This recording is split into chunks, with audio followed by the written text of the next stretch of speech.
Ұлттық киім ұлттың сәні ғана емес, тұтас бір дәуірдің тарихы мен тереңдігін паш ететін рухани қазына. Әр ойы тарих, әр бүрмесі тағылым. Қазақ елінің ұлттық киімі өзіндік орны бар құндылық. Қазақ қызы кішкентайынан салт дәстүрді бойына сіңіріп өседі. Оның алғашқы көрінісі киім үлгісінен байқалады. Мысалы, жасөспірім қыз ерекшелену үшін тақия киген. Бұл нәзіктіктің және туған жермен үндестіктің белгісі. Жеңіл көйлек жан еркіндігінің бейнесі.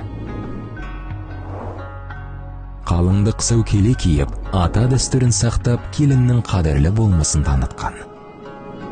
Бешпент суықтан қорғап қана қоймай, шыққан тегін білдіретін шежірелік кестемен безендірілген. Жеңіл жаулық, үлкендерге деген құрмет пен әйел болмысының нәзік сыры. Кимешек әйелдің тұрмысы мен парасатын бейнелейтін ерекше бас киім. Қазіргі таңда өкінішке орай өзге елдің мәдениетін дінмен ұштастырып, қазақтың қара көз қыздары қара жамылуда сәнге айналдыруда. Арасында қазақ елінің ұлттық киімі бұл жай ғана матадан тігілген киім емес. Ол ұлттың жаңа, өскелең ұрпаққа мирас болған рухани шежіре. Сондықтан өзгенің сәніне еліктемей, өзіміздің асылымызды ардақтай білу әр қазақтың парызы.